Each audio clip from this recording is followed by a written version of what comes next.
Buenas tardes. El día de hoy vamos a exponer sobre el grupo Bimbo. Las conformantes de este grupo son Camila Salas, Gabriela López y Mariana Rugio Bando. Como primer diapositiva, nosotros queremos mostrar lo que vendrían siendo las diferentes tipos de indicadores, en este caso el indicador de liquidez, donde como primera razón encontramos la razón corriente, el cual en el contexto de la contabilidad se refiere a un indicador financiero que evalúa la liquidez de una empresa. También se conoce como razón de liquidez corriente o razón de solvencia a corto plazo. La razón corriente se calcula dividiendo los activos de una empresa entre sus pasivos corrientes, los activos que se espera que se conviertan en un efectivo realmente en plazo de un año, como el efectivo, las cuentas por cobrar, los inventarios, y en los pasivos corrientes, como lo vendrían siendo las obligaciones que deben pagarse a corto plazo, menos de un año, y la fórmula para la razón corriente, como ya mencioné anteriormente, son activos corrientes sobre pasivos corrientes. El resultado de esta fórmula muestra la capacidad de una empresa para cumplir sus obligaciones a corto plazo utilizando sus activos líquidos. En general, se considera que una razón corriente igual o mayor a uno indica una posición financiera saludable, porque esto significa que la empresa tiene suficientes activos corrientes para cubrir sus pasivos corrientes. Sin embargo, es importante considerar que la interpretación de la razón corriente puede variar según la industria y otros factores. Entonces, es recomendable comparar con los estándares de la industria, con los resultados históricos de la empresa para obtener una evaluación más precisa de su situación financiera. Por otro lado, encontramos lo que vendría siendo la prueba ácida. También se conoce como razón ácida o Quick Radio in English. Es una herramienta de análisis financiero utilizada en contabilidad para evaluar diferentes capacidades de una empresa para cumplir sus obligaciones de corto plazo. Es una medida mucho más conservadora que de la liquidez o la razón corriente, porque esta incluye los inventarios que en algunas situaciones pueden ser difíciles de liquidar rápidamente. La prueba ácida se calcula dividiendo los activos líquidos o activos corrientes menos inventarios entre los pasivos corrientes. Los activos líquidos incluyen el efectivo, las inversiones a corto plazo y las cuentas por cobrar. Y en una prueba ácida igual o superior a uno indica que la empresa tiene la capacidad de cubrir sus obligaciones a corto plazo sin depender de la venta de inventarios. Esto se considera una señal de solvencia financiera. Es importante también tener en cuenta que la interpretación de la prueba ácida puede variar según la industria y otros factores. Entonces es recomendable compararla con diferentes estándares de la industria. Por último, tenemos lo que vendría siendo el capital de trabajo. También se conoce como capital circulante y es un concepto fundamentalmente de contabilidad y finanzas que se refiere a los recursos financieros disponibles para cubrir sus obligaciones diarias de la empresa. Representa la diferencia entre los activos corrientes y los pasivos corrientes de una empresa. Como para simplificarlo un poco, el capital de trabajo es el capital que requiere financiar el ciclo operativo de la empresa para mantener el flujo efectivo necesario para cubrir los gastos operativos y las obligaciones a corto plazo. Entonces, entonces en el capital de trabajo positivo indica que la empresa tiene suficientes activos corrientes para cubrir sus pasivos corrientes y financiar sus operaciones diarias. Esto se considera una señal de solvencia financiera. Pero por otro lado, un capital de trabajo negativo significa que la empresa tiene más pasivos corrientes que activos corrientes, lo que puede indicar dificultades para cubrir sus obligaciones a corto plazo, mientras que la gestión de capital de trabajo es esencial para mantener la continuidad operativa de una empresa y asegurar su capacidad para enfrentar gastos inesperados o periodos de menor actividad comercial. Un análisis regular del capital de trabajo puede ayudar a la empresa a evaluar su salud financiera, toma decisiones informadas en cuanto a la gestión de recursos. Pero en este caso vemos que es un capital de trabajo negativo. Entonces, cuando se habla de esto, se refiere a que la situación en los pasivos corrientes de una empresa supera los activos corrientes, como ya había mencionado. Entonces, para decirlo en otras palabras, los recursos financieros disponibles para cubrir las obligaciones a corto plazo son insuficientes. Entonces, un capital de trabajo negativo es generalmente considerado como una señal de problemas financieros y en este caso puede indicar una falta de liquidez o dificultad para cumplir con las obligaciones a corto plazo. Y estos difieren de diferentes factores, como una gestión ineficiente de activos y pasivos, una estructura de deuda desfavorable o una disminución de ingresos operativos. Esto puede llevar a dificultades para pagar a proveedores o acreedores a tiempo, lo que puede generar problemas en las relaciones comerciales, puede generar también mayor riesgo de insolvencia y dificultad para obtener financiamiento adicional. Puede también esto llevar a limitaciones en la capacidad de hacer frente a gastos inesperados o aprovechar oportunidades de crecimiento. Y como último punto que podría implicar este trabajo negativo, este capital de trabajo negativo sería un posible deterioro de la imagen o de la confianza de inversionistas, proveedores y clientes a la empresa. Entonces, como tal, el capital de trabajo negativo es fundamental para que la empresa tome medidas para mejorar su liquidez y sus gestiones de pago, ya que, como mencioné, esto puede implementar o implicar la reestructuración de la deuda, la optimización de la gestión de inventarios, la mejora de los términos de pago y la búsqueda de fuentes adicionales de financiamiento. Puede ser temporal y surgir en determinadas etapas del ciclo operativo de la empresa, pero si persiste a largo plazo puede indicar problemas más profundos a salud financiera de la empresa y requerir medidas correctivas mucho más significativas.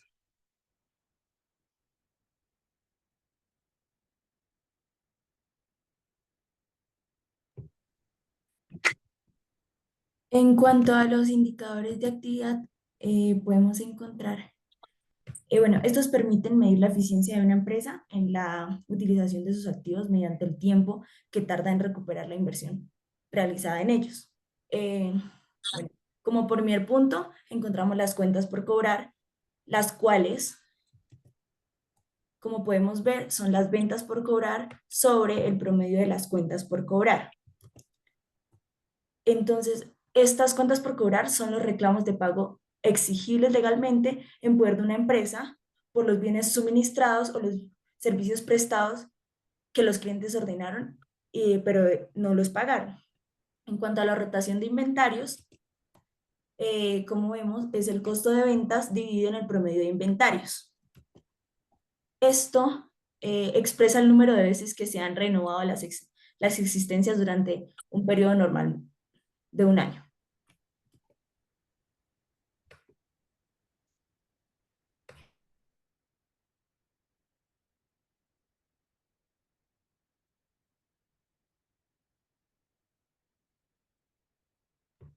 En cuanto a los indicadores de endeudamiento, bueno, tienen por objeto medir en qué grado y en qué forma participan los acreedores dentro del financiamiento de la empresa. Entonces, encontramos el nivel de endeudamiento, el cual evalúa la proporción de financiación ajena que posee una empresa frente a su patrimonio. Como podemos ver, es el pasivo total de la empresa sobre el activo total. En cuanto a la concentración del pasivo, eh, es cuántos años tarda la compañía en pagar la deuda con los flujos de efectivo de la operación. Y pues la fórmula es el pasivo corriente sobre el pasivo total. En cuanto a la solvencia financiera, podemos ver que es el activo total sobre el pasivo total. O sea, es todo lo contrario al nivel de endeudamiento. En la solvencia financiera se define la capacidad de la empresa para cumplir todas sus obligaciones. Y por último, el apalancamiento total es el uso de potencial de los costos fijos, tanto operativos como financieros, para incrementar los efectos de los cambios en las ventas sobre las ganancias por acción de la empresa. Entonces, aquí como podemos ver, es el pasivo total sobre el patrimonio que tiene la empresa o el capital contable.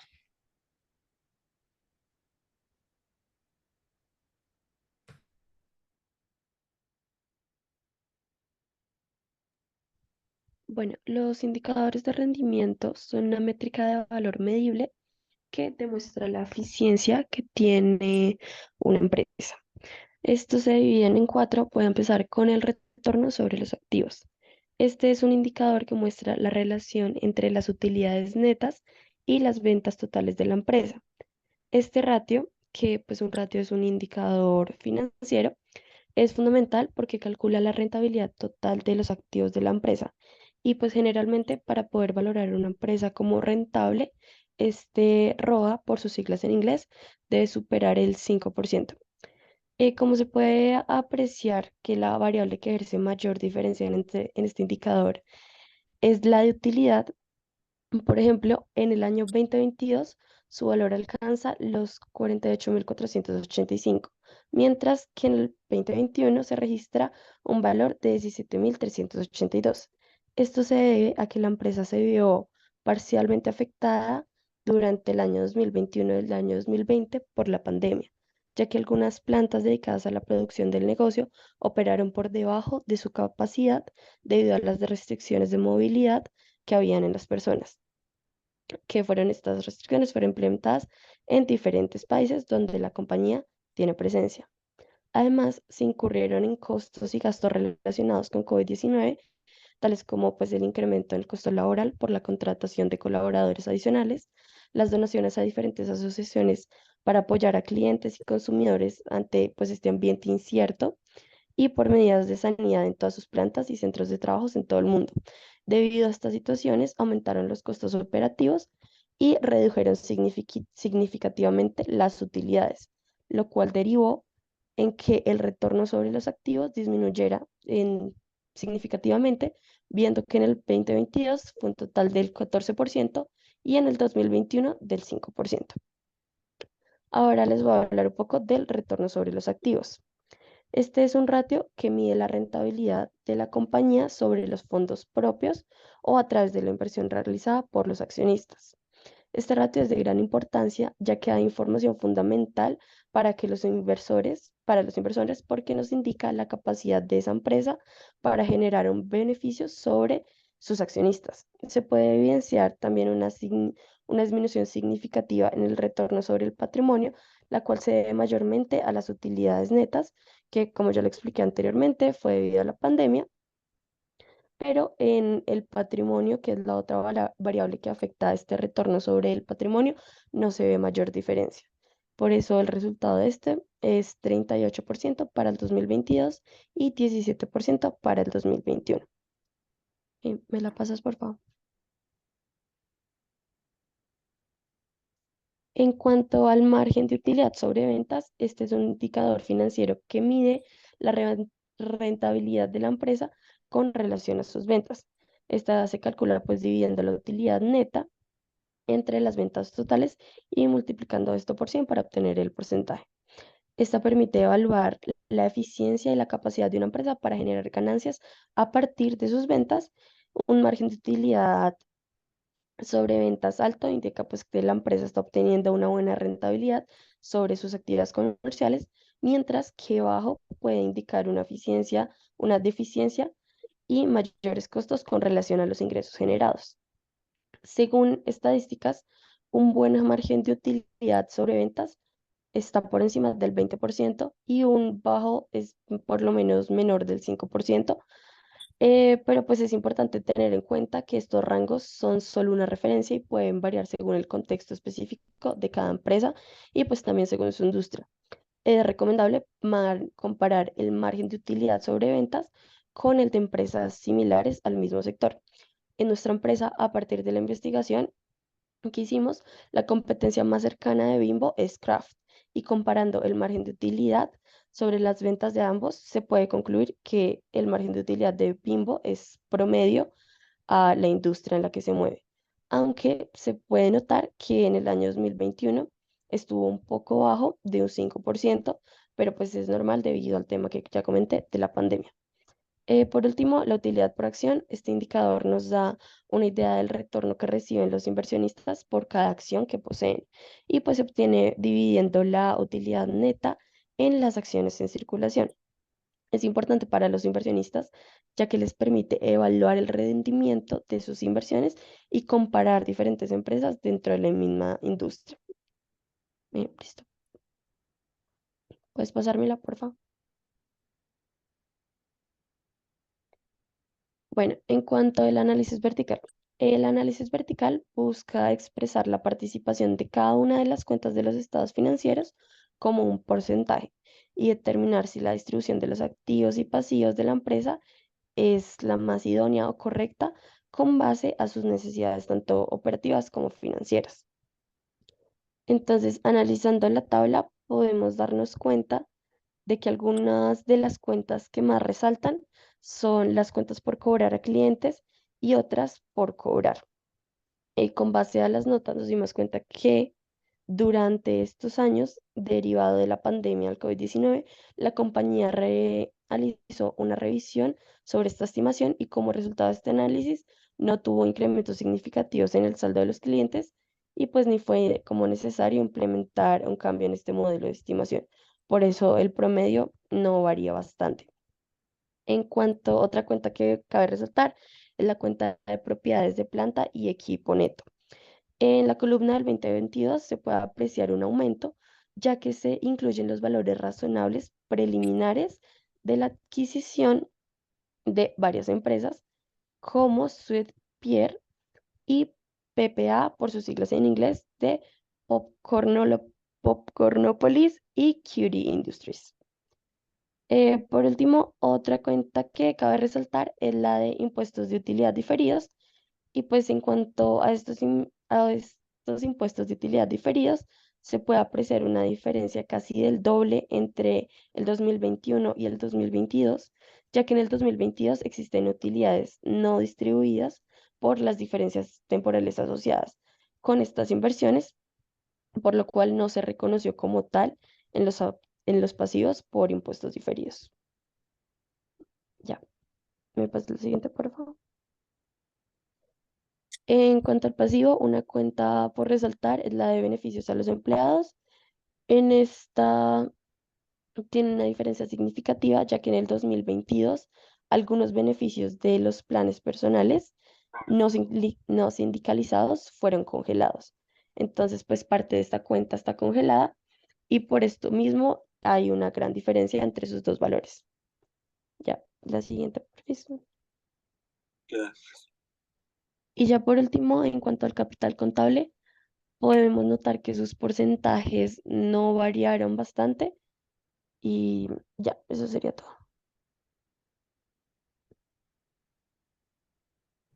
Bueno, en cuanto al análisis horizontal, pues podemos ver que el análisis horizontal es un procedimiento en el cual se consiste en comparar los estados financieros homogéneos en dos o más periodos consecutivos. En este caso, pues, tomamos los estados financieros del 2022 y del 2021, que son años consecutivos, y con estos podemos determinar el aumento o las disminuciones o variaciones en las cuentas por cobrar.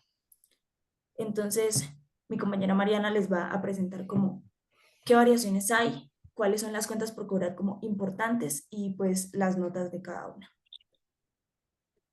Realmente para las notas de del análisis horizontal, quise indagar un poco más en la nota 16 y la nota 17, las que vendrían siendo realmente las de mayor importancia para todos los análisis, ya que estas fueron las de mayor impacto en las diferentes variaciones. Encontramos por la parte de la nota 16 lo que vendría siendo la nota 16, qué pena con ustedes, me estoy acordando del nombre. La nota 16, que vendría siendo básicamente el impuesto a la utilidad o diferentes dimensiones de esta. Cabe recalcar que las diferentes cifras que nosotros encontramos están en pesos mexicanos. La tasa vigente de México en este caso fue el 30% para 2022 y para 2021.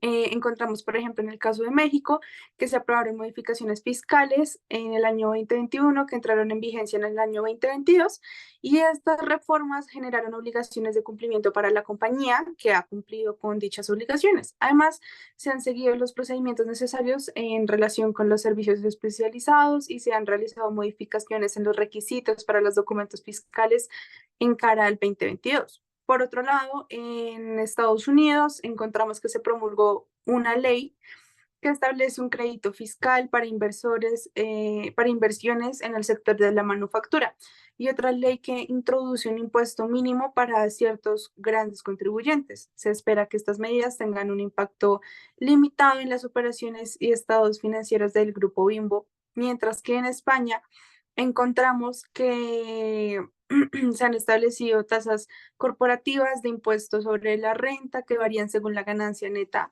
y esto neta imponible acumulada y las obligaciones de las operaciones. Entonces, se aplican restricciones y limitaciones en cuanto a la amortización de pérdida y su ampliación a la utilidad fiscal neta del año. Algunos países han experimentado cambios en las tasas corporativas y ciertas operaciones están sujetas a pagos mínimos de impuestos. Algunas de las operaciones en países como Estados Unidos, Canadá, Uruguay, Guatemala, Panamá, Honduras, Colombia están sujetas a pagos mínimos del ICR o impuesto sustitutivo. La tasa corporativa de impuestos sobre la renta es una combinación de la tasa federal y las tasas estables que varían según el lugar donde se tenga el establecimiento, lo que resulta en una tasa combinada que puede variar desde el 25 al 31%, el 21 al 33%, dependiendo del país. Las pérdidas de ventas en acciones solo pueden ser amortizadas contra ingresos en la misma naturaleza y las pérdidas generadas en el extranjero solo pueden ser amortiguadas con ingresos extranjeros. En cuanto a los impuestos a la utilidad en otros países, las subsidiarias en el extranjero calculan y pagan los impuestos de acuerdo a los regímenes específicos en cada país. En Estados Unidos, la compañía tiene autorización para presentar una declaración de impuesto consolidada. En España y Francia, se cuenta con autorizaciones para presentar declaraciones consolidadas desde ciertos ejercicios fiscales. Las subsidiarias restantes calculan y pagan sus impuestos individualmente y presentan las declaraciones correspondientes dentro de 6 meses siguientes al final del ejercicio fiscal, realizando pagos provisionales durante el año fiscal. Para la nota 17 encontramos inicialmente lo que vendría siendo activos, pasivos, pero la mayoría de estos hablan de valor razonable. ¿Qué es el valor razonable? Realmente el valor razonable es un concepto utilizado en contabilidad y se refiere al valor al cual un activo puede ser comprado o vendido en una transacción entre países interesadas, debidamente informadas y que actúen en condiciones de independencia mutua. Se considera un enfoque objetivo y basado en el mercado para determinar el valor de un activo pasivo. El valor razonable es esa premisa de que los precios del mercado proporcionan la mejor estimación del valor de un activo o pasivo en un momento determinado. Puede ser determinado utilizando diversas técnicas de valoración, como comparables del mercado, modelos de descuentos de flujo de efectivo, cotizaciones en bolsa, u otros enfoques aceptados en la industria. El concepto como tal de valor razonable es especialmente relevante para la valoración de activos financieros como acciones, bonos y sus derivados, así como la valoración de inversiones inmobiliarias y otros activos intangibles. También se utiliza en la medición de pasivos como las obligaciones contingentes o las provisiones. Este valor razonable es importante porque se utiliza para determinar la valoración y presentación adecuada de los activos y pasivos en los estados financieros de una empresa. Puede afectar la valoración de los activos en el balance general, así como los ingresos y gastos reconocidos en los estados de resultados. Además, el valor razonable también se utiliza en situaciones de fusiones y adquisiciones para determinar el precio de compra o el valor del mercado de una empresa. Es importante también destacar que en el valor razonable, la determinación del valor implica cierto grado de juicio y estimación y puede variar según las circunstancias o el contexto específico. Estos estándares, como las normas internacionales de información financiera o las NIF, proporcionan directrices y marcos de referencia para la medición y divulgación del valor razonable. Encontramos categorías de los instrumentos financieros, como lo vendría siendo también la administración de riesgos. Encontramos en primer caso la administración de riesgos de mercado, encontramos también lo que vendría siendo administración de riesgo de tasa de interés, administración de riesgo de tipo de cambio, la administración de riesgo de cambio por conversión, encontramos administración de riesgo de tipo de cambio transicional, la sensibilidad al tipo de cambio, el detalle de las diferentes derivadas que pueden cubrir el riesgo de tasa de interés y el tipo de cambio. Em, También podemos encontrar diferentes coberturas de divisas Y acá existe una relación económica entre las partidas cubiertas y los instrumentos de cobertura, porque en la compras y ventas a corto plazo de divisas y los contratos a plazo de maneras primas coinciden con los términos en las transacciones previstas altamente, es decir, el importe nacional y fecha de pago prevista. La compañía estableció un ratio de cobertura de 1.1 para las relaciones de cobertura, ya que el riesgo subyacente de la compraventa a plazo de divisas y los contratos a plazo de materias primas es idéntico a los componentes de riesgos cubiertos. Y adicional a todo esto, encontramos la administración de riesgos de precios, y con esto encontramos también técnicas de evaluación y supuestos aplicados para propósitos de determinar el valor razonable, donde el valor de los libros de los activos y pasivos financieros no varía significativamente de su valor razonable. Encontramos la jerarquía del valor razonable y pasaríamos posteriormente a lo que vendría siendo la administración de riesgo de liquidez. Para con esto ir a la administración de riesgo de crédito y finalmente a la administración de la estructura de capital, donde encontramos que la compañía mantiene una relación entre deuda y capital que busca maximizar el retorno a los accionistas. La estructura de capital y la razón del apalancamiento final del periodo vendría siendo una deuda de 84.054 pesos mexicanos y en el efectivo equivalente encontraríamos una resta por 12.313 pesos mexicanos, lo que nos daría una deuda neta de 71.741 pesos mexicanos. Entonces, la deuda está formada por los créditos bancarios y bursátiles a corto y largo plazo, netos de gastos de emisión por amortizar.